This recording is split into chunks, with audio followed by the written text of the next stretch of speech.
Hello students, welcome to my channel. तो students, आज हम पढ़ेंगे वाच्य और वाच्य परिवर्तन।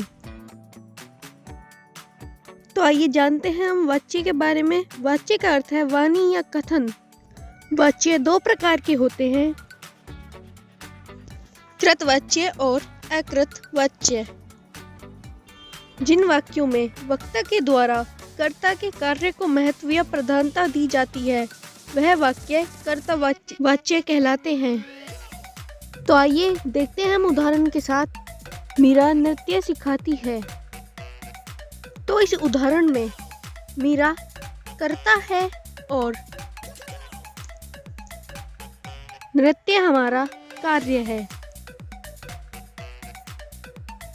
अकृत वाच्य, जिन वाक्यों में कर्ता के कार्य को निरस्त किया जाता है वह अकृत वाच्य के वाक्य कहलाते हैं। तो आइए सीखते हैं हम इसको उदाहरण के साथ। जैसे मीरा के द्वारा या से नृत्य सीखा जाता है। इस उदाहरण को हम दो तरीके से बोल सकते हैं, जैसे कि मीरा के द्वारा नृत्य सीखा जाता है, मीरा से नृत्य सीखा जाता है। अकृत वाच्य के दो भेद होते हैं। पहला क्रमवाच्य और दूसरा भाववाच्य। अकृत वाच्य के वे वाक्य जिनमें सकर्मक क्रिया होती है वह क्रमवाच्य के वाक्य कहलाते हैं। तो आइए देखते हैं हम इसको उदाहरण के साथ। शीला द्वारा गाना गाया गया। तो यहाँ पर सकर्मक क्रिया होगी गाना।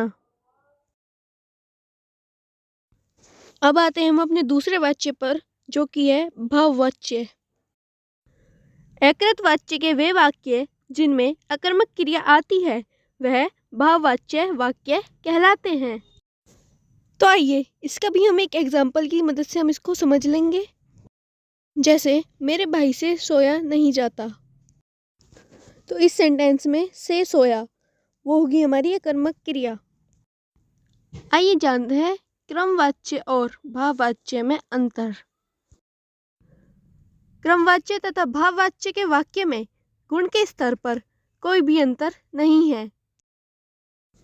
अंतर केवल इस बात का है कि प्रयुक्त वाक्य में सकर्मक क्रिया का प्रयोग हुआ है तो वह क्रमवाच्य का वाक्य होगा, और यदि अकर्मक क्रिया का प्रयोग हुआ हो तो वह भाववाच्य का वाक्य होगा। तो आइए सीखते हैं कृतवाच्य से अकृतवाच्य बनाने के नियम। कर्ता के बाद के द्वारा या से जोड़ा जाता है। तो यहाँ पर हमारा चैप्टर खत्म होता है।